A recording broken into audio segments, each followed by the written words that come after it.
Gracias por este nuevo amanecer. Gracias por este nuevo despertar, Señor. Aquí estamos como pueblo tuyo, unidos, diciéndote, Señor, estamos muy agradecidos contigo. Gracias por darnos una nueva oportunidad de vida. Permítenos vivir, Señor, este día. Permítenos, Señor, dar lo mejor de nosotros en todo lo que vayamos a realizar. Que si es con nuestra familia, Señor, nosotros podamos demostrar ese amor que sentimos por ellos. Que si hay roces, que si hay acaloramientos, Señor, que hoy sea el día para pulir esas cosas, esas áreas difíciles de nosotros. Si hemos fallado, Señor, permítenos resarcir, Dios. Permítenos terminar, Señor, nuestra carrera en esta tierra, estando en paz con todos, Dios. Reconciliados con cada una de las personas, Señor, que tú colocas a nuestro lado. Aquí está tu pueblo, aquí está este remanente fiel, Señor. Yo te pido que hoy tú hables a nuestra vida, tú nos ministres, tú nos enseñes, tú nos guíes, Señor. Que la palabra tuya, Señor, al abrir las Escrituras hoy, nos den esa sabiduría que necesitamos para llenarnos de fe, para confiar en ti cada día más y para saber que no estamos solos, no estamos abandonados, sino que el Dios Todopoderoso está con su pueblo, está con nosotros. Muchas gracias te damos, amado Padre, en Cristo Jesús. Amén y amén. Mis amados y amadas, muy buenos días. Qué bonito, qué alegría podernos encontrar una vez más, podernos despertar, poder estar aquí escuchando la palabra de Dios, adorando al Señor en primera instancia y luego ya en este espacio poder nosotros escuchar el consejo, el mensaje que Dios tiene para nosotros. Sean todos bienvenidos, sean todos bienvenidas, que Dios hoy habla a sus vidas, que hoy Dios les dé un día maravilloso, que el Señor bendiga sus vidas, que el Señor bendiga sus familias, que bendiga todo lo que tú haces con tus manos, que hoy podamos comenzar un día diferente, tomaditos de la mano de Dios, así bien agarrados a Dios, diciéndole, Señor, estamos contigo y sabemos que si estamos contigo, Dios, aunque vengan pruebas, aunque vengan momentos difíciles, sabemos que contigo encontramos la victoria, Señor. Si tal vez hoy te has levantado con algún problema, con alguna angustia, con alguna preocupación, bueno, este es el tiempo para descansar en Él, como el Señor Jesucristo nos lo ha enseñado. Vengan a mí todos los que estén cansados, todos los que estén afligidos, que yo les haré descansar. ¿Por qué no aprovechar esa palabra? ¿Por qué no aprovechar esa promesa que nos ha dado y vivirla? No solamente que nos quede una teoría, no solamente saber que está escrito en la Biblia, sino que nosotros verdaderamente la podamos vivir, la podamos aplicar en nuestra vida. Porque es que ahí estriba todo lo que es el desarrollo, todo lo que es el crecimiento y yo diría todo lo que es el éxito espiritual. Cuando nosotros tomamos la palabra de Dios y no solamente que se nos convierta en un logos, en un conocimiento, sino que lo llevemos a la práctica, al quehacer diario, al nosotros entender que cada vez que Dios nos habla es porque Él nos quiere dar principios de vida. Y por esa razón estamos en esta serie que titulamos Viviendo por la Palabra, porque ese es el objetivo, mis amados y amadas del Señor, que nosotros cambiemos nuestra forma de vivir como veníamos haciéndolo antes y que comencemos a vivir verdaderamente de acuerdo a la palabra de Dios. Es decir, que cuando Dios nos hable, nosotros tomemos ese mensaje, lo apliquemos a nuestra vida y cada día que venimos a escuchar el mensaje, entonces ya venimos con la idea de que lo que aprendimos ayer ya lo estamos aplicando y hoy venimos por otra porción más de su palabra. Por eso el Señor Jesucristo dijo que no solamente de pan viviría el hombre, sino de toda palabra que sale de la boca de Dios. Así como ayer desayunamos, hoy volveremos a desayunar y seguramente, si así Dios lo permite, mañana desayunaremos. Cada día nos alimentamos nuestro cuerpo físico, cuanto más tiene que ver en la parte espiritual. Así que vamos a comenzar hoy dándole gracias al Señor, diciéndole, Padre, gracias por esta mañana, gracias por lo que tú has hecho en mi vida, gracias por todo esto que el Señor está moviendo en medio nuestro para nuestro crecimiento espiritual. Que aún ahí desde nuestra comodidad, en nuestra casa, nosotros tenemos el privilegio hoy de escuchar la palabra de Dios y que esa palabra verdaderamente cambie vidas, transforme corazones, que verdaderamente nosotros seamos completamente diferentes. Que la gente, después de que nosotros salimos de esta conexión, después de que nosotros salimos de esta reunión, la gente note que verdaderamente Dios habló a nuestra vida, que tuvimos un encuentro con Dios, que nuestra vida está siendo cambiada, está siendo transformada. De lo contrario, mis amados, tristemente nos convertiremos simplemente en unos religiosos que venimos, escuchamos la palabra y sabemos palabra y conocemos versículos bíblicos y aquietamos nuestra conciencia estando en una reunión como esta, pero si nuestra vida sigue igual, no tiene ningún sentido. El propósito es que nuestra vida cambie. Estamos en la segunda parte, vamos a tocar hoy la segunda parte del tema que iniciamos ayer, que lo titulamos La bendición del Padre. Hoy vamos a mirar esa segunda parte, basado en el libro de Génesis, capítulo 49, a partir del verso 16. Vamos a ir hasta el final del capítulo 49. Ayer estuvimos hablando, en el estudio anterior tocamos esos temas tan importantes en lo que tiene que ver con la declaración que hace un padre, con las palabras que nosotros proferimos, la importancia de la bendición, la importancia cuando nosotros le decimos que somos las personas de autoridad en nuestro hogar, le decimos a nuestros hijos, hablamos con nuestra esposa. Son palabras que marcan la vida de una persona. Por eso tenemos que tener mucho cuidado, y así como el Señor nos ha dicho que nosotros fuimos llamados para bendición, y que si nos hacen mal, nosotros no podemos pagar ese mal con otro mal, sino que nosotros tenemos que pagar ese mal que nos hacen con un bien. Y que al contrario, cuando la gente se porta mal con nosotros, cuando la gente tal vez nos humilla, habla de nosotros, en lugar de nosotros maldecirlos, en lugar de hablar mal de ellos, ¿qué hacemos? Nosotros los bendecimos. Sabemos que Dios está con nosotros, y la gente cuando se mete con un hijo de Dios va a tener problemas, porque si se mete con un hijo de Dios, entonces el Dios Todopoderoso es el que nos defiende. Así que tú y yo no tenemos que buscar venganza, sino que entender que Dios es el que está con nosotros, que Dios es el que nos bendice, Dios es el que nos guarda, nos cubre, Él es el que nos defiende, Él es el que pelea por nosotros, mis amados. Así que en ese sentido nosotros vamos confiados, caminando, haciendo lo que Dios dice, y Dios se encargará de lo demás. Eso tiene que ver mucho con el pasaje de la Biblia de Mateo 6:33, de buscar primeramente lo que hay que hacer, las cosas de Dios y su justicia, es decir, hacer lo recto. Y todo lo demás, todo lo que la gente se preocupa, se afana, corre, se desgasta, para los hijos de Dios el Señor promete que será añadidura, que van a llegar. Y por eso el Señor promete que las bendiciones nos alcanzarán. De manera pues, mis amados, que no somos nosotros los que tenemos que salir a buscar y a desesperarnos a ver cómo buscamos la bendición. No, simplemente nosotros obedecemos lo que Dios dice, caminamos bajo su palabra, nos sujetamos a lo que Dios dice, y Dios se encargará de lo demás. Entonces nuestra vida es mucho más fácil, nuestra vida es mucho más descansada, porque hemos aprendido a confiar en Dios. Y eso es lo que se llama fe. La fe es esa confianza absoluta en Dios. Muy bien, entonces estamos viendo la importancia, y a mí me impacta mucho esto, porque ayer pudimos comenzar a ver cómo cada palabra que Jacob le daba a sus hijos se vieron cumplidas, se han visto cumplidas y se verán cumplidas.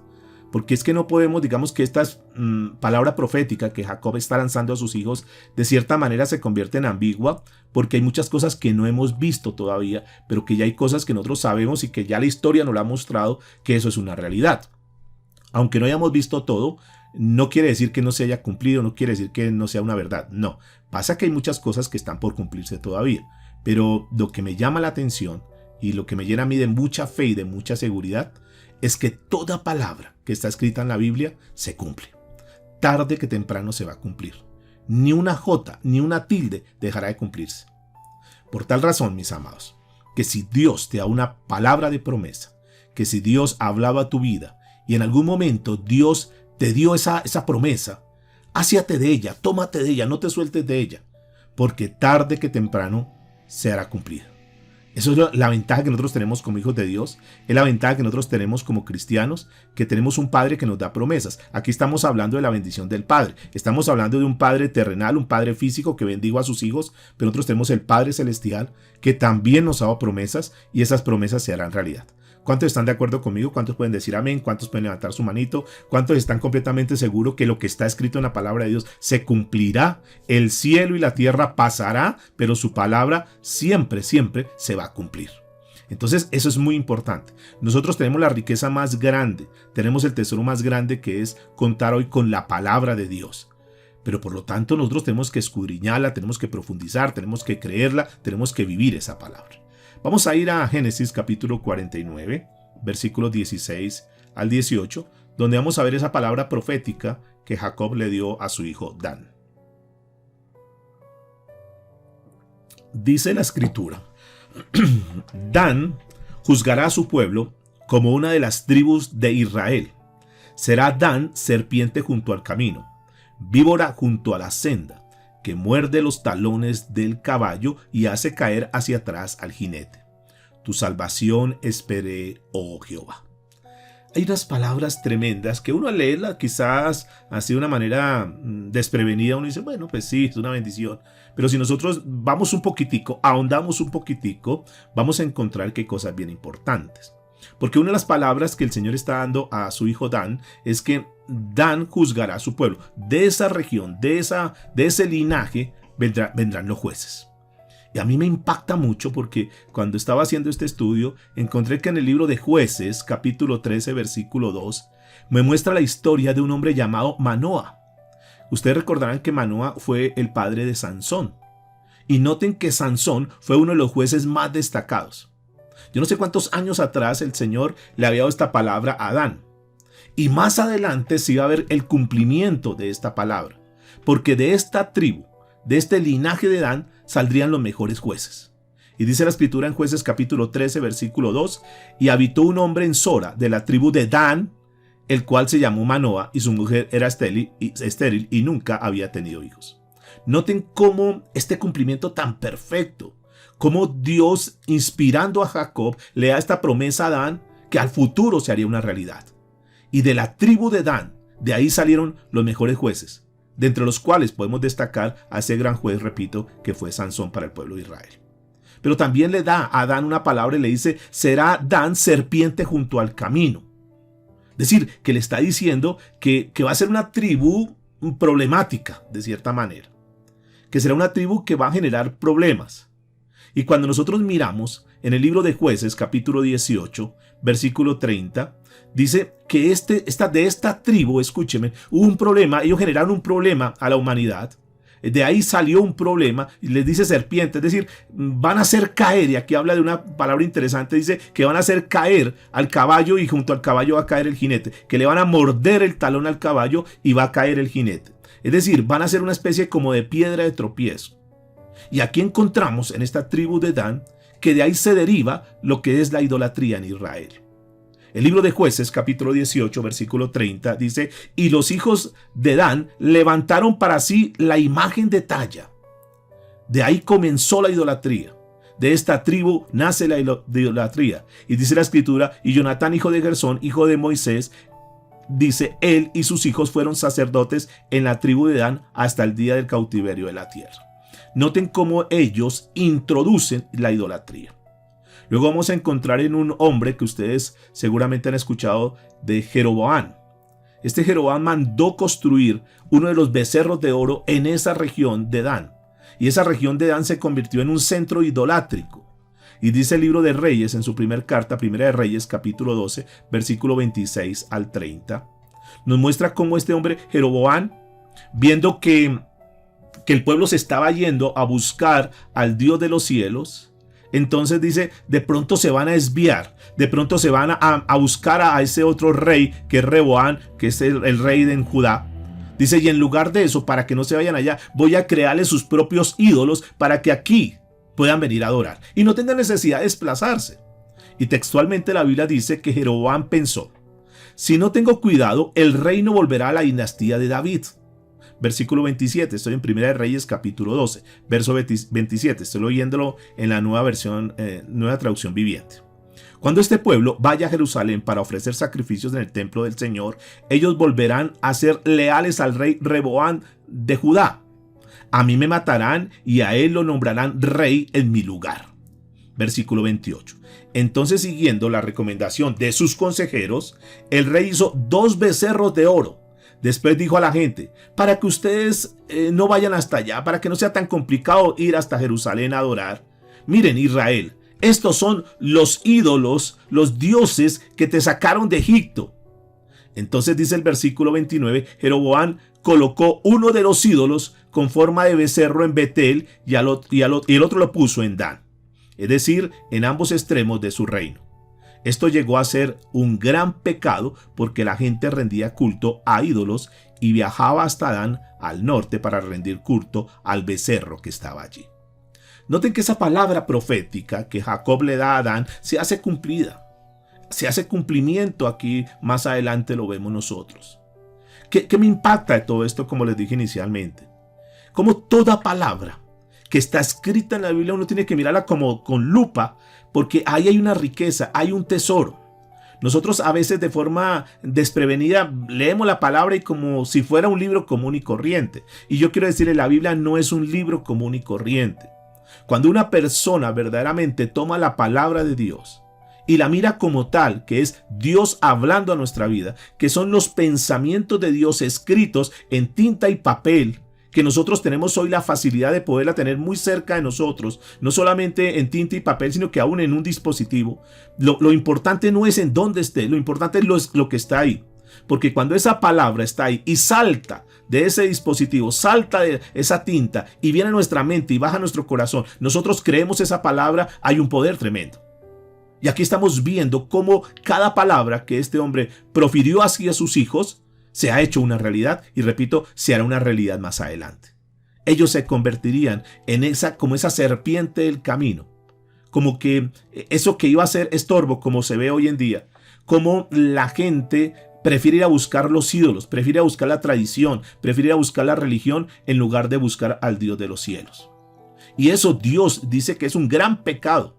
Cuando nosotros nos inclinamos y montamos ídolos, cuando nosotros nos creamos nuestros propios ídolos y formamos nuestra propia religión y creemos que estamos bien con Dios porque hacemos un acto, porque hacemos tal cosa y creemos que estamos bien, porque hacemos obras de caridad, porque estamos adorando a tal imagen o estamos adorando tal cosa, o aún nosotros colocamos imágenes sin que sean ídolos, sino que colocamos otras cosas que sean diferentes a Dios, todo eso se convierte en idolatría. De esta tribu de Dan nace la idolatría. De esta tribu comienza el desarrollo de un pueblo que iba a ser idólatra. Y uno lo encuentra en el libro de Apocalipsis, capítulo 7, versos 5 al 8, cómo se distribuyeron la lista de las tribus con respecto a los 144,000 que no aparecen hechos, quedaron excluidos de esa. Pero uno ve también en el libro de Ezequiel, capítulo 48, cómo Dios tiene misericordia, y la primera tribu que aparece ahí notable es esta tribu de Dan, mostrándonos Dios la redención, mostrándonos Dios que a pesar del pecado, a pesar de la maldad, Dios siempre tiene misericordia de su pueblo cuando su pueblo se arrepiente.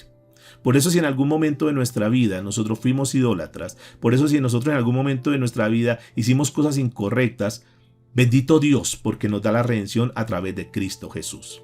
Y hay una palabra que termina aquí diciendo: tu salvación esperé, oh Jehová. Y me llama también la atención esto, porque la palabra hebrea para salvación es la palabra Yeshuat.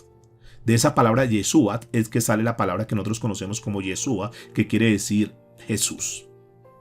Mire que al final de la vida de este hombre Jacob, da una profecía tremenda.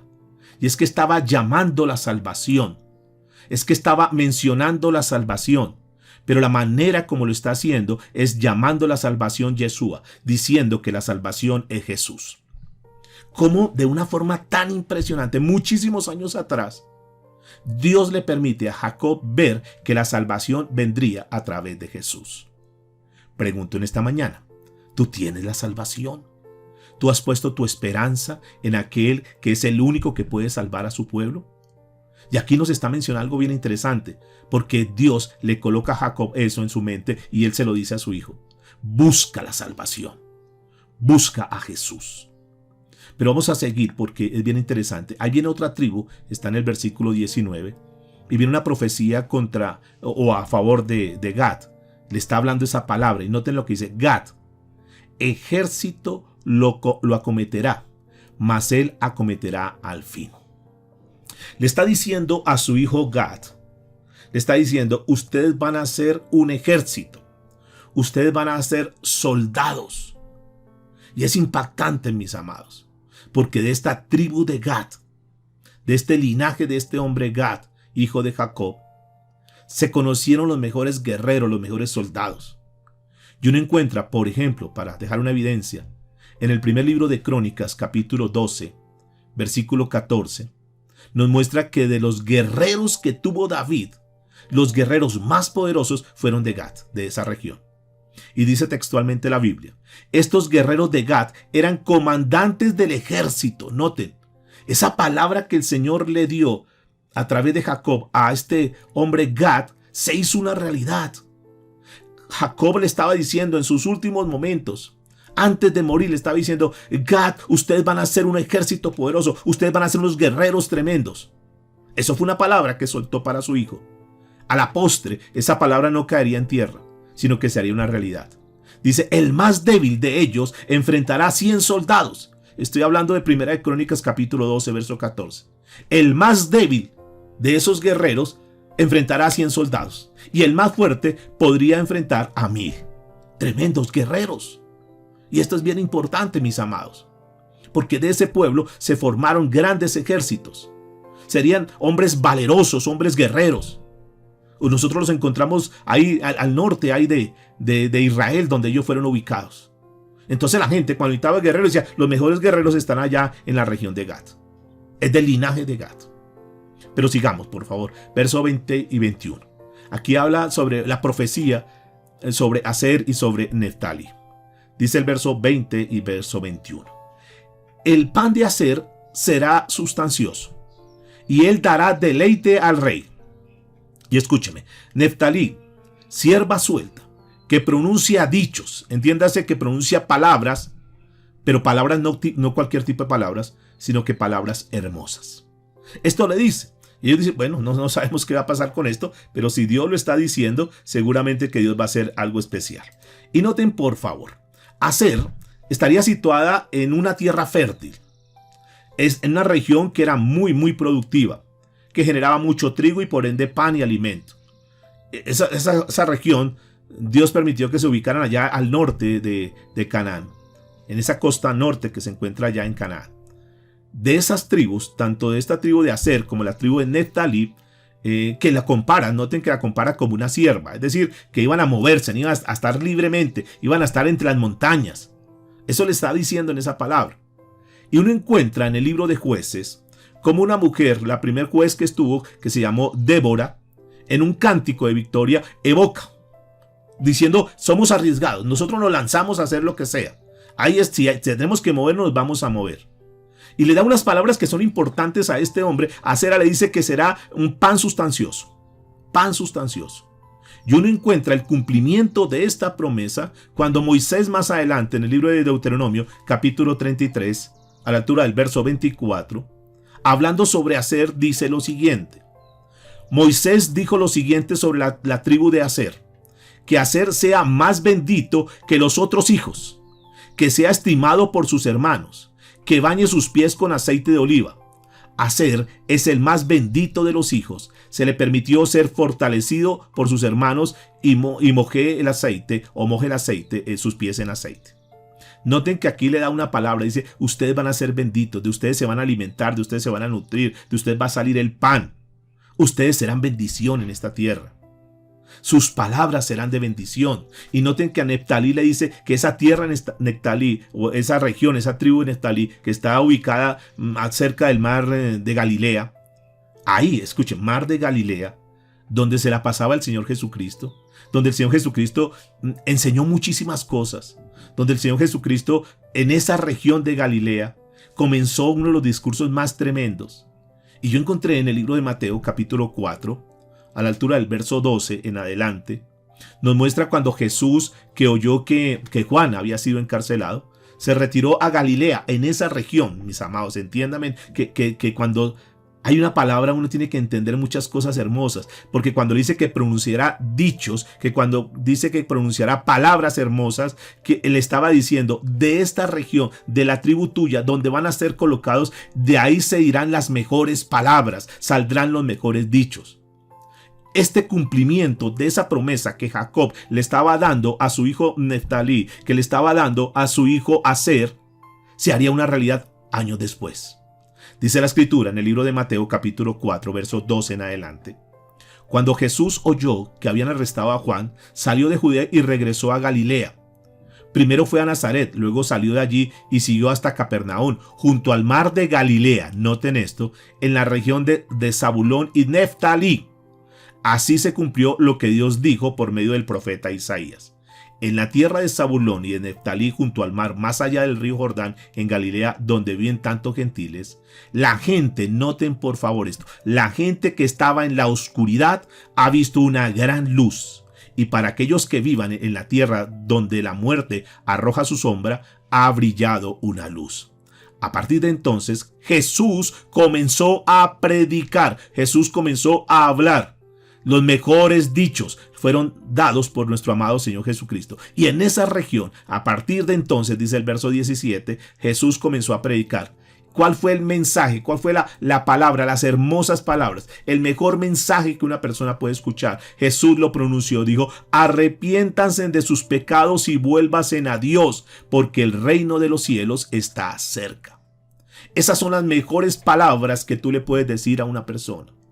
Jesús lo dijo allá en esa región donde Jacob le estaba diciendo a su hijo Neftalí, de esta región, de ahí saldrán los mejores dichos. Y esos mejores dichos fueron dados por el Señor Jesucristo. Mismos dichos que nos los dejó a nosotros para que nosotros podamos predicar la palabra. Lo mejor que tú le puedes decir a una persona no es decirle, mira, acércate a Dios que Él te va a prosperar, ve, acércate a Dios que Él te va a sanar, ve, acércate a Dios que Dios va a restaurar tu hogar. Todo eso Dios lo puede hacer, sí. Pero la mejor palabra que tú puedes decirle a una persona, si es que verdaderamente la estimas, si es que verdaderamente la amas, es arrepiéntate. Mira, estás mal delante de Dios. Estás en pecado, arrepiéntete de tu maldad, arrepiéntete de tus pecados. Mira, Cristo vino a esta tierra para recibir tus pecados. Si tú vas delante de Él y confiesas tus pecados y te apartas de tus pecados y pones tu mirada en Cristo Jesús, la redención viene para ti, la salvación viene para ti. El reino de los cielos está cerca. Esto, mis amados, está por acabarse. Nosotros tenemos que revisar y tomar muy en cuenta esta palabra que Dios nos está dando. No es un tiempo para estar jugando, no es un tiempo para estar distraídos, no es un tiempo para estar titubeando. Es un tiempo, así como Jesús lo está enseñando, un tiempo donde Él aprovechaba la oportunidad, no para llenarlos ni adular a las personas, ni decir, usted va a ser un gran líder, yo veo riquezas en tus manos, yo veo que tú vas a tener... No. El mensaje de Jesús siempre fue muy enfático, porque era un mensaje directo al corazón, un mensaje directo al alma. Los mejores dichos de Jesús fueron dados en esa región, diciendo, arrepiéntete porque el reino de los cielos está cerca. Este espacio que Dios te trae en esta mañana es para hablar a tu corazón, para hablar a tu vida. Si tú sabes que estás en pecado, si tú sabes que estás mal delante de Dios, no te cubras detrás de una reunión, no te cubras detrás de una religión, no te cubras detrás de una denominación, detrás de una iglesia. Mira tu corazón, cómo estás. Miremos cómo estamos hoy delante de Dios. Y si hay pecado en nuestro corazón, este es el tiempo que nos arrepintamos. Dejemos de estar en la complacencia. Dejemos de estar como en la comodidad de decir, no, yo estoy bien porque como yo me reúno, yo escucho los mensajes todos los días. ¿Y de qué nos sirve escuchar los mensajes si nuestra vida no cambia, si no nos hemos arrepentido? Si el reino de los cielos está cerca, si Dios te llama a su presencia, si se acaba esto en cualquier momento, si viene el Señor por la iglesia, ¿tú estás seguro que estás bien delante de Él? O si no, como Jesús lo está diciendo aquí en la palabra, arrepiéntete porque el reino de los cielos está cerca. Por eso los mejores dichos fueron ahí. Y uno entiende, dice, Dios es tremendo. A mí me impacta, mis amados, de verdad. Como de una palabra tan sencilla uno dice, no, pero sí, los mejores dichos vendrán de allá. Pero cuando uno escudriña, cuando uno profundiza un poco, dice, wow, tremendo, porque se hace una realidad. Se hace una realidad, mis amados. Así que, como les dije al principio, prestemos mucha atención, porque toda palabra que está escrita en la Biblia tiene un propósito, tiene un fin. Pero vamos a seguir a mirar la profecía que el Señor le da a este gran hombre llamado José. Versículo 22, en este párrafo que va hasta el versículo 26. Hablando sobre José, dice, rama fructífera es José. Rama fructífera junto a una fuente cuyos vástagos se extienden sobre el muro. Le causarán amargura, le asaetearán, es decir, lanzarán flechas, y le aborrecerán los arqueros. Mas su arco se mantuvo poderoso, y sus brazos de sus manos se fortalecieron por las manos del fuerte de Jacob. Por el nombre del pastor, noten que está con mayúscula, refiriéndose al pastor de pastores, al príncipe de los pastores llamado Jesús. Por el nombre del pastor. Y note, dice, la roca de Israel, roca está con mayúscula, refiriéndose a Cristo como nuestra fortaleza, como nuestra roca, como nuestro refugio. Por el nombre del pastor de la roca Israel. Por el Dios de tu Padre, el cual te ayudará. Por el Dios omnipotente, el cual te bendecirá con bendiciones de los cielos de arriba, con bendiciones del abismo que está abajo, con bendiciones de los pechos y del vientre. Las bendiciones de tu Padre fueron mayores que las bendiciones de mis primogénitos. Hasta el término de los collados eternos será sobre la cabeza de José. Y noten cómo termina. Y sobre la frente del que fue apartado de entre sus hermanos. Y le da una tremenda bendición a este José, Obviamente la merecía porque fue un hombre que desde muy pequeño, desde muy niño confió en Dios y quiso hacer las cosas rectas. Y noten que aquí es importante entender que cuando uno camina en la rectitud, que cuando uno se la juega toda con Dios, Dios nunca nos va a dejar sin la recompensa. Dios es fiel, Dios cumple sus promesas. ¿Cuántos pueden decir amén? ¿Cuántos pueden levantar su mano y decir, Señor, sí, gracias, Señor, perdóname porque tal vez no he caminado como tú quieres y estoy perdiendo muchas bendiciones que tú tienes establecidas para mí? Pero aquí cosas que son bien importantes que quiero destacar en esta mañana, mis amados. Lo primero que le está diciendo es que será una rama fructífera. Y esto es una palabra tremenda, porque ustedes ven en la historia que ya estuvimos estudiando que José fue muy fructífero en lo que hacía. Que donde José iba había bendición. Así estuviera en la cárcel, en un lugar quizás donde dicen, no, pero en una cárcel ¿qué puede hacer? Allá prosperó. Si era un sirviente allá en la casa de Potifar, allá prosperó. Si fue la mano derecha de Faraón, allá prosperó. Donde él iba había una prosperidad. Fue una rama fructífera. El secreto grande de José es que estaba tomado de la mano de Dios. El secreto grande de José es que Dios guiaba sus manos para lo que hacía. Y esto es bien importante. ¿Por qué Dios guiaba sus manos? ¿Por qué Dios estaba con José? Porque José estaba con Dios. Porque para José, Dios era lo más importante. Porque por encima de simpatizar con la gente, porque por encima de agradarle a la gente, porque por encima de complacerse con la gente, él primero complacía a Dios. Él primero se agradaba en Dios. Porque era un hombre verdadero, un hombre temeroso de Dios, de corazón, sincero, no por apariencia, no por mostrarse, no como fachada, sino que su corazón verdaderamente era un corazón entregado a Dios. Y como su corazón era un corazón entregado a Dios, pues obviamente Dios lo iba a respaldar en lo que hacía, porque seguramente todo lo que este hombre José pedía lo hacía conforme a la voluntad de Dios. Porque nunca vemos a un José que estuviera enorgulleciéndose, un José que llegó a una posición y entonces ya quería que los demás estuvieran ahí rendidos a él. No, y eso que sucedió era porque Dios le había dicho en algún momento, mira, y a sus hermanos le mostró en sueños, le dijo, un día ustedes se rendirán, pero él no los humilló, él no se aprovechó de su posición para humillarlos, sino que al contrario, se apalanca de esa posición que se encuentra para ayudar a los demás, para ayudar a su familia, para bendecir a su familia. Fue un hombre de bendición y por eso aquí le está diciendo rama fructífera es José. En cierto sentido uno podría mirar que esa tribu o este José de las tribus que Dios lo permitió, ya lo estudiamos en el capítulo 48, como Jacob bendice a sus dos hijos. Es decir, este hombre tiene doble bendición porque del linaje de José vendrían dos tribus, los demás sí una tribu, pero de este linaje hay una ramificación, que es lo que está hablando acá, rama fructífera. Sus dos hijos reciben tribus, sus dos hijos reciben naciones. Y esta es una bendición tremenda. Como Dios bendice no solamente a José, sino que bendice a sus hijos. Y cuando sus hijos son bendecidos, él es feliz, él es bendecido también. Y esto es bien interesante, mis amados. Noten cómo marca la vida, cómo marca para bien cuando un hombre, cuando una mujer camina en rectitud delante de Dios. Porque no solamente que él recibe bendición, sino que también sus generaciones recibirán bendiciones por causa de un hombre que caminó en rectitud delante de Dios. Pero le sigue diciendo, lo aborrecieron los arqueros. Noten que aunque a José le tiraron muchas piedras, aunque a José le tiraron muchas saetas, le dispararon mucho, aunque mucha gente estuvo en contra, aún sus propios hermanos, y ustedes conocen eso, aún Potifar en un momento determinado que le volteó la espalda, aún aquel panadero, aún aquel copero, personas que habían visto cómo Dios había obrado, le voltearon la espalda, pero a pesar de todos los inconvenientes, los tropiezos, a pesar de todas las injusticias que cometieron con José, que ustedes y yo ya estuvimos estudiando la historia de este hombre, a pesar de todo eso, el Dios Todopoderoso, el Dios de Jacob, estaba con él. A pesar de todas las situaciones, a pesar de todas las adversidades, Dios lo estaba respaldando. Yo creo que era Dios el que le daba las habilidades en las manos para hacer lo que él hacía. Yo creo que era Dios el que colocaba las palabras y de hecho él lo muestra y lo evidencia muchas veces y glorifica a Dios. Porque la interpretación de sueños no era el poder de él, no es que fuera un adivino, no es que fuera un mago, no. Es que Dios le daba la sabiduría. Noten cómo Dios estuvo siempre respaldando a José.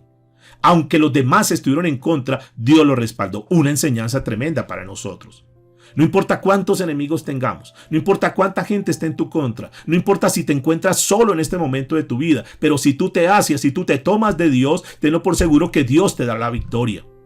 No importa que tengas hoy la situación adversa y que yo no sé cómo salir de este momento, de esta situación, de este atolladero, de esta encrucijada, que yo no encuentro salida, no importa cómo estés hoy en día. Pero si tú te tomas de la mano de Dios, tenlo por seguro que nos muestra la historia que Dios respaldó a José, aunque lo aborrecieron, aunque venían muchos arqueros, muchos dardos, muchos ataques contra él, Dios siempre lo respaldó y Dios siempre le dio la victoria. Pero le está diciendo también, por el Dios omnipotente, Él te bendecirá.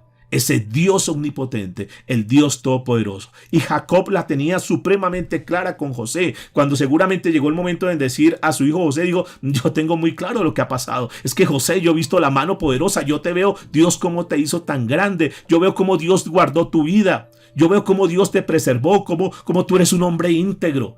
Yo veo que Dios, el Dios todopoderoso, ha estado contigo.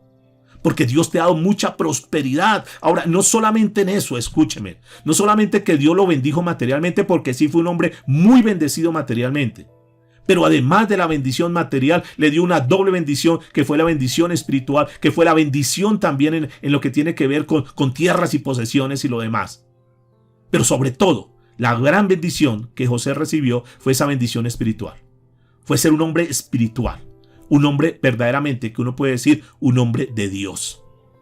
Hasta el punto que durante el estudio estuvimos viendo cómo la vida de José, durante muchas facetas, se pareció mucho a la vida de Jesús. Tenía muchas similitudes. Un hombre íntegro, un hombre digno de imitar, un gran ejemplo de un hombre de Dios. Un hombre que nos enseña muchísimo, que a pesar de los problemas, de las dificultades, nosotros nos mantenemos firmes en Dios y que sí se puede decirle no a la tentación, que sí podemos salir huyendo de la tentación, así como pasó con esa mujer de Potifar, que él prefirió no desagradarle a Dios. Y aunque no había nadie, dijo, aunque nadie me vea, yo sé que Dios de los cielos me ve y yo no quiero defraudar a mi Dios, y prefirió salir corriendo. Un hombre de carne y hueso como tú y yo, que demostró que verdaderamente cuando uno es temeroso de Dios, uno le puede decir no a la tentación, no al pecado y mantenerse en integridad. Esa bendición la tuvo José, pero termina diciendo que las bendiciones de tu padre fueron mayores que las de mis primogénitos. Y noten eso, que Jacob pudo decir esto porque Jacob perdió mucho tiempo en su vida. Perdónenme la palabra, Jacob fue un hombre sin vergüenza, un hombre testarudo, un hombre terco, un hombre que durante gran parte de su vida hizo lo que él quiso en esta tierra. No así José. Porque José todo el tiempo estuvo ahí. Y por eso le está diciendo que esas mayores bendiciones estarán para él. Porque fue un hombre que aprovechó cada momento. Un hombre que disfrutaba el vivir para Dios. Un hombre que frente a las circunstancias, y lo vamos a terminar viendo en el capítulo 50 de Génesis, donde dice los hermanos, no se preocupen, no se afanen, que Dios revirtió todo eso para bien. Cuando me querían hacer daño, Dios, y él andaba tranquilo y seguro con Dios, porque sabía que Dios estaba con él. Este es un hombre que sabe, un hombre que entiende muchas cosas. Y noten que también en la vida de Jacob, a pesar de haber cometido tantas cosas, al final de la vida de Jacob, uno puede ver que es un hombre que termina muy bien su carrera. Un hombre que termina siendo bueno, un hombre que termina siendo justo. Y esto también nos enseña muchas cosas. Que no importa cuál ha sido nuestro recorrido en esta tierra. No importa qué tantas cosas nosotros hicimos. No importa cuántas cosas nosotros o cuánto tiempo perdimos nosotros de no buscar a Dios verdaderamente, de no vivir para Él, de no servirle a Él verdaderamente. Pero cuando Dios toca el corazón y cuando la persona propone en su corazón y se dispone, Dios puede hacer cosas grandes. Y que si bien es cierto, fue un hombre, como lo dijimos, que fue un hombre sin vergüenza, un hombre que hizo lo que quiso al principio en su juventud y lo demás. Al final, este hombre cambia su cosmovisión de la vida y comienza a hacer las cosas de una forma correcta. Y podríamos decir que terminó en esta tierra haciendo las cosas bien. Y dice la Biblia en el libro de Lucas, capítulo 7, versículo 47. Te digo que sus pecados, que son muchos, han sido perdonados. Por eso ella me mostró tanto amor. Pero una persona a quien se le perdona poco, demuestra poco amor. Jacob al final entiende que Dios ha sido bueno. Dicho, sí, yo fui muy malo. Yo hice muchas cosas malas, engañé, desde que nací prácticamente yo estaba haciendo maldad. quitándole el lugar a mi hermano, tomándole el carcañal para ganarle. Le quité la primogenitura, se la negocié por un plato de lentejas. Hice muchas cosas malas. Quise hacer muchas cosas. Pero este hombre entendía que a pesar que había sido malo, Dios le había perdonado, que Dios había tenido misericordia de él. Y qué lindo, mis amados, saber que Dios es el Dios perdonador, el Dios que no importa lo que hayamos hecho, Dios tiene misericordia a nosotros. ¿Cuántos pueden decir amén en esta mañana? Y me llama la atención esta palabra ahí en Lucas 7:47 al final, donde dice, pero que una persona que se le perdona poco, ama poco, pero el que se le perdona mucho, ama mucho. Y yo creo, mis amados, que sin lugar a dudas, ustedes y yo hemos fallado mucho. Así como nosotros fallamos mucho y Dios nos perdonó mucho, ¿por qué no en esta etapa de nuestra vida demostrar todo ese amor a Dios y decirle, Señor, perdónanos? Porque así como fuimos tan buenos para hacer lo malo, ahora queremos ser los mejores, los que mejor te sirvamos, los que mejor te amemos, los que entreguemos todo por ti, Señor. Danos esa oportunidad. Y Dios, que seguramente nos va a dar esa oportunidad, hoy nos abre el espacio, hoy nos abre todo el escenario para que nosotros, a partir de ahora, podamos dar lo mejor para Dios. Al que mucho se le perdona, mucho ama. Y si tú sabes que Dios te ha perdonado mucho, demostrémosle eso. Amémoslo con todo el corazón, con toda la sinceridad, con toda nuestra vida, con todo lo que nosotros tenemos, alma, cuerpo, espíritu, que todo sea entregado para el Señor. Y le dice a José, el poderoso de Jacob. Y noten que aquí habla algo bien interesante y hace un cambio, un juego de palabras que uno ve el cambio, porque Jacob siempre había hablado del Dios poderoso de Abraham, del Dios poderoso de mi padre, hablando de Isaac. Pero en este final de la vida de Jacob, está hablando del poderoso Dios de Jacob. Es decir, noten que al final él ha conocido a ese Dios como el Dios poderoso. Y esto hay algo bien interesante. Es que una cosa es que nos digan a nosotros que Dios hace milagros, que Dios es poderoso, que Dios nos bendice, que Dios nos guarda, que Dios nos da bendición. Una cosa es la parte teórica, a otra es haberlo vivido. Cuando, por ejemplo, tú sabes que el Dios de los cielos es el Dios sanador. ¿Cuántos saben que el Dios de los cielos es el Dios sanador? Y tú lo sabes, y tú lo predicas, y tú lo dices, y tú lo crees. Una cosa es esa, a otra que tú hayas vivido en tu propia carne, en tu propio cuerpo, ver ese milagro de sanidad. Entonces tú dices, wow, sí, ahora yo conozco un Dios de una forma diferente. Como lo dijo un día Job, de oídas te había oído, es decir, yo había escuchado de Dios, mas ahora mis ojos te ven. Ahora yo he podido ver con mis ojos, yo he podido palpar, yo he podido ver la bendición de Dios. Ya no les estoy hablando de una teoría, ya no les estoy hablando de algo que los demás dicen, sino que ahora estoy hablando de algo que yo he vivido, algo que yo he experimentado, algo que yo he podido palpar en mi propia vida. En esta altura, este hombre le dice el Dios de Jacob, es decir, mi Dios. Ya lo conoce como el Dios poderoso, porque está hablando del poderoso Dios. Noten que anteriormente le había dicho el pastor. O sea, ya conoce a Dios como el pastor, el que lo guarda, el que lo cuida, el que lo alimenta, el que lo nutre, el que lo protege. Ya había conocido a ese Dios. Le dice que es ese Dios que es la roca de Israel, el que lo protege, el que está ahí guardándolo en cualquier momento, en cualquier situación difícil. Y nosotros tenemos esa roca que es Cristo Jesús. Nosotros tenemos la palabra que es la que nos guarda. Pero también le dice el Dios de tu padre. Le está diciendo, mire, estoy dando una bendición del Dios que es mi Dios, que yo le he visto trabajar en mi vida. El Dios que es todopoderoso. Y es tremendo, mis amados, cómo al final de la vida de él puede conocer verdaderamente ese Dios. Nosotros tenemos un Dios que no es de teoría. No tenemos un Dios que simplemente está registrado en un libro sagrado conocido como la Biblia. Nuestro Dios no es un Dios que está en un crucifijo. Nuestro Dios no es un Dios que está en una estampita. Nuestro Dios no es algo que nosotros podemos quizás ver con nuestros ojos. Nuestro Dios es eterno, el Dios todopoderoso. El Dios de estos hombres también es nuestro Dios. Pero sigue diciendo profecía para Benjamín, su hijo menor, ya para ir terminando. Versículo 27 del capítulo 49. Benjamín, el lobo arrebatador. A la mañana comerá la presa y a la tarde repartirá los despojos. Y esta es una extraña profecía que le está dando a Benjamín, porque está indicando algo que es bien importante. Benjamín tuvo muchísima conexión con Judá. Y cuando uno mira toda la historia de estas regiones, de estos pueblos, de estas tribus, uno ve siempre la tribu de Judá con la tribu de Benjamín. Fueron tribus que fueron muy unidas. Y tal vez podríamos decir que fue la única que se quedó en la casa de David. Y le dice, Benjamín es un lobo arrebatador. Es decir, le está diciendo que ellos van a ser una tribu de una reputación fiera. O sea, van a ser conocidos como esos hombres fieros. Y uno dice, Dios mío, es tremendo. ¿Sabe qué hombres salieron de esta tribu de Benjamín? Tú lo puedes mirar ahí en la historia. Encontramos al rey Saúl. Pero un hombre que me impacta mucho, que salió de esta tribu, que es de la descendencia de Benjamín, es el famoso y conocido apóstol Pablo. Pablo es un hombre aguerrido, un hombre que muestra exactamente de dónde es su linaje. Un lobo arrebatado que no le importó.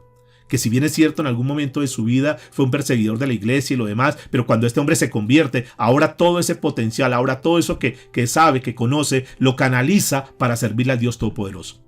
El día que este hombre se convierte, el apóstol Pablo, que es de la tribu de Benjamín, este hombre se convierte y dice, y ahora que conozco a Dios, todo lo que yo he hecho, todo lo que tengo, mi fama, mi prestigio, el dinero, las posesiones, mi posición y lo demás, todo eso lo tengo por basura si no tengo el conocimiento de Cristo.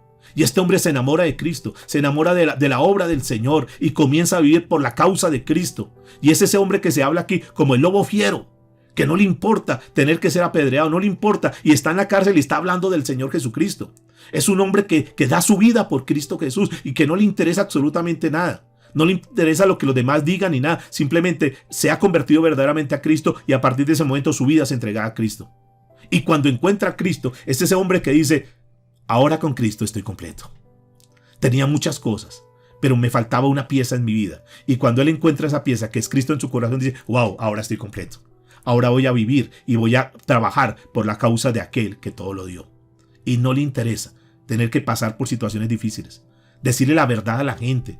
Meterse ahí directamente donde las personas idolátricas y lo demás y decir, ustedes adoran un Dios que no conocen, yo conozco a ese Dios que ustedes ni siquiera conocen. Y les habla, es un hombre sin pelos en la lengua para decirle las cosas a las personas. Es un lobo fiero, un lobo que está ahí hablándole a la gente, diciendo la verdad, no le interesa nada. De ese linaje de Benjamín sale este gran hombre. Y es bien interesante entender, mis amados, cada palabra, vuelvo y digo, cada palabra que Dios ha dejado tiene un propósito. Pero vamos a los versículos finales del 28 al 32 en este párrafo, donde son las palabras finales ya después de que ha bendecido a sus hijos, las palabras finales de Jacob y ya terminamos ahí. Y muere este hombre, este gran hombre de Dios llamado Jacob. Dice, todos estos fueron las 12 tribus de Israel, y esto fue lo que su padre les dijo al bendecirlos, a cada uno por su bendición los bendijo. A cada uno les dio su bendición. Algunas de estas cosas que nosotros hemos mencionado, que tienen que ver en relación a las tribus de Israel, ya, como les dije al principio, ya las vemos, ya hemos visto evidencias, hombres, personajes, y eso se ha hecho una realidad. Pero como les dije también, habrán cosas que son ambiguas porque todavía no las hemos visto exactamente. Pero todas, sin excepción, todas se cumplirán en el tiempo venidero. Todas. Tenlo por seguro, toda palabra que está ahí, ninguna palabra, dice la Escritura, caerá en tierra, sino que cumple el fin por el cual ha sido colocada. Ninguna palabra que ha estado ahí quedará vacía. Por eso cada palabra que Dios te ha dado, tenlo por seguro, aunque tú no veas el cumplimiento todavía. Sí, pero es que yo no he visto eso. Ok, hay cosas que todavía no hemos visto, pero el hecho de que no las hayamos visto no quiere decir que no se van a cumplir. Próximamente se cumplirán. En el tiempo de Dios se cumplirán. Nuestra fe y nuestra esperanza está puesta en Él. Por lo tanto, confiemos en Él. No dudemos. Si tú no has visto los resultados en tu vida todavía, no te preocupes. Pero si Dios te lo dijo, tienes la certeza que Dios te lo dijo, tenlo por seguro que se va a cumplir. Porque Dios, no dice la Escritura, que entre otras, Él no es hombre para que mienta, ni es hijo de hombre para que se arrepienta. Si Dios lo dijo, diga conmigo, Dios lo va a hacer. Y vamos entonces a mirar lo que dice el verso 29 en adelante. Los mandó luego y les dijo, yo voy a ser reunido con mi pueblo, sepúltame con mis padres en la cueva que está en el campo de Efrón del Eteo, en la cueva que está en el campo de Macpela, al oriente de Manre, en la tierra de Canaán. Dice, la cual compró Abraham con el mismo campo de Efrón el Eteo para heredad de sepultura. Verso 31, allí sepultaron a Abraham y a Sara su mujer, allí sepultaron a Isaac y a Rebeca su mujer, allí también sepulté yo a Lea, dice, la compra del campo y de la cueva que está en él fue de los hijos de Het. La muerte de Jacob no era el final de todo. Ahí estaba cerrándose el capítulo de un hombre que fue un hombre grande en esta tierra, pero no era el final, ahí no se acaba esto. Él entiende y tiene muy claro lo que es la eternidad y pide que por favor lo entierren allá para reunirse con su pueblo. Quería que su cuerpo fuese sepultado en esa cueva que Abraham había comprado muchos años atrás, porque él tenía la fe, él tenía la certeza que en esa tierra donde Dios le dijo que iba a ser sepultado, ahí Dios lo iba a resucitar. Y esto nos cuenta algo bien importante, y es un hombre que ha creído en la eternidad, un hombre que cree más allá. La misma confianza, mis amados y amadas del Señor, que nosotros debemos tener. El día que nosotros partamos de esta tierra no es el final, no es el final, no es que se acabó todo, porque Dios nos tiene una tierra prometida. Si bien es cierto, Él sabía y quería que lo enterraran allá en Canaán, nosotros también tenemos esa promesa, y es que Dios nos ha dado un Canaán espiritual. Y esa promesa se cumplirá. Y un día nos reuniremos con toda la familia espiritual, la familia, la iglesia del Señor, y un día estaremos ahí. Por eso Él quiere, yo no me quiero perder eso. Yo quiero estar allá. Yo quiero estar allá reunido con los que han seguido a Dios. Y seguramente que tú y yo tenemos ese mismo anhelo, tenemos ese mismo deseo, que un día estemos reunidos con aquellos que tal vez hoy ya partieron con el Señor, pero que un día Dios nos da la promesa que nos reuniremos con Él. Dice que me entierren con mis padres. Él no quería ser enterrado en Egipto. Él dijo, esto no es mi tierra, esto no es mi mundo. Nosotros estamos en un mundo, estamos en una tierra, pero nuestra ciudadanía, diga conmigo, es celestial. ¿Cuántos están de acuerdo conmigo? Diga conmigo, nuestra ciudadanía es celestial. Por ahora estamos acá, pero tenemos una palabra de promesa, que un día nos reuniremos con nuestros hermanos en la fe y estaremos gozando en la eternidad con Cristo. Aquel lugar, dice, en esa cueva Macpela, en esa cueva, en ese lugar. Egipto no era el lugar. Y yo creo que Jacob, si lo hubieran enterrado en Egipto, lo hubieran enterrado en una tumba espectacular, tal vez lo hubieran enterrado como un faraón y hubieran hecho unas cosas tremendas. Dijo, a mí no me interesa ni siquiera eso, no, a mí no me interesa el entierro como tal, me interesa es dónde voy a quedar. Yo quiero es estar allá. No nos interesa lo material de este mundo. Y termina el versículo 33, el último versículo de este capítulo 49, diciendo, y cuando acabó Jacob de dar mandamientos a sus hijos, encogió sus pies en la cama y expiró y fue reunido con sus padres. Jacob bendijo a cada uno conforme a las bendiciones que Dios tenía como objetivo otorgarles en el tiempo posterior a ellos. Cumplió su tarea. Lo que Dios le dijo que hiciera en esta tierra, lo terminó haciendo. Y dice la Escritura que exhaló su último suspiro. Ya, su último respiro. Ese último respiro de este gran patriarca que nosotros encontramos, el último de los grandes patriarcas, Abraham, Isaac y Jacob, pero que Dios iba a levantar posteriormente a otros grandes hombres. Él quería estar allá. Él dijo, yo quiero partir. Y dice la Escritura entonces que él terminó su carrera en esta tierra. Pero me llama la atención esta última parte con la que termino hoy. Dice que encogió los pies en la cama y exhaló, murió. Encogió los pies. Ahora, no solamente que él se acuesta en su cama, sino que encoge sus pies de una forma como paciente, esperando el golpe, esperando el momento. Como una persona que se acomoda y dice, ya descanso, cumplí todo lo que tenía que hacer. Como una persona que dio todo en esta tierra y termina diciendo, cumplí mi tarea, terminé. Tal vez agotado, sí. Tal vez enfermo, sí. Pero diciendo, Señor, gracias, porque entregó mi espíritu en tus manos. Gracias porque mi tiempo en esta tierra ha terminado. Gracias porque me diste el privilegio de poder ver a mis hijos, de poderlos bendecir a cada uno de ellos, de poder entender que tú eres el Dios Todopoderoso, de poder haber cambiado mi vida y poder haber puesto todo como en orden. Y terminó este hombre así, ordenado, haciendo todo lo que tenía que hacer. Reunido con sus hijos, murió en medio de su familia, sabiendo que el pastor de pastores lo estaba esperando ahora, sabiendo que ya había cumplido la tarea, sabiendo que de aquí en adelante iba a comenzar una nueva etapa en la eternidad, porque tenía el cuidado de aquel Dios al cual había entregado su vida y había terminado su obra.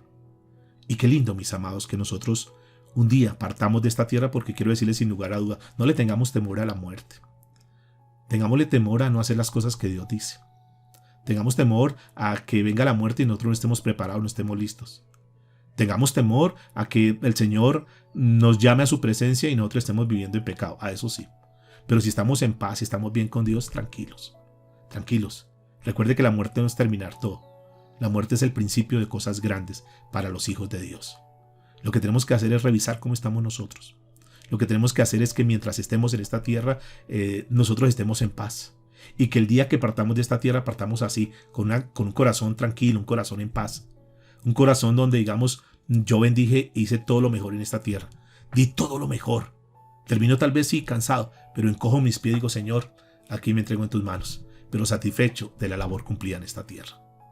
Tú puedes decir en esta mañana, tú puedes estar seguro que has cumplido tu labor, que estás preparado, que como muchas veces lo hemos dicho, ya tienes tu morral listo por si Dios te llamara hoy. O hay algunas cosas por arreglar todavía, algunas cosas por subsanar, algunas cosas por remediar todavía. ¿Estás mal con alguien todavía? ¿Tus hijos verdaderamente te estiman? ¿Tú eres una bendición para ellos? ¿Has hablado bien de tus hijos? ¿Los has bendecido? ¿Eres un canal de bendición para otros? ¿Eres un punto de inspiración para otros? Si no lo somos, mis amados, Dios nos da la oportunidad que lo podamos hacer a partir de ahora. Inclina tu rostro y oremos al Señor. Padre, te damos muchas gracias por esta palabra. Gracias por tu enseñanza, gracias por mostrarnos, Señor, estos principios hermosos a través de tu palabra. Permítenos, Señor, un día poder cumplir esa misión como la cumplió este hombre Jacob en esta tierra y terminar partir de esta tierra siendo bendición para muchos, Señor. Quita de nosotros, Dios, todo lo que nos distrae, todo aquello que se convierte como en algo que obstaculiza el tenerte en primer lugar. Todo lo que te quite el primer lugar, Señor, quítalo de nuestra vida. Que nosotros tomemos la decisión de apartarnos de todo lo que nos separa de ti, Señor. Y que nuestra mirada esté puesta solamente en ti, Señor, el autor y consumador de la fe. Te damos muchas gracias, Señor, en Cristo Jesús. Amén y amén. Bien, mis amados y amadas del Señor, gracias por este tiempo, gracias por este ratico. Espero que esta palabra haya sido bendición para ti y para tu vida. Que podamos caminar completamente seguros, convencidos, que todo lo que Dios dice, que todo lo que Dios habla, se hace una realidad. Hay muchas verdades que están en esta tierra. Hay muchas verdades que uno encuentra en el mundo. Pero solamente hay una verdad verdadera, que es la palabra de Dios. Las demás verdades, entre comillas, son verdades quizás relativas. Pero la verdad absoluta la encontramos en la Biblia. Así que acércate a la palabra de Dios. Lee la Biblia, estudia la Biblia. Entiende que son principios de vida que nos van a ayudar para tener una vida mucho mejor y que a partir de ahora nosotros vivamos por la palabra. Muchas bendiciones a todos, que el Señor les guarde, que el Señor les cuide, que tengas un bendecido y un maravilloso día. Que Dios te bendiga en todo lo que tú hagas. Dios te guarde y nos vemos mañana con el favor de Dios.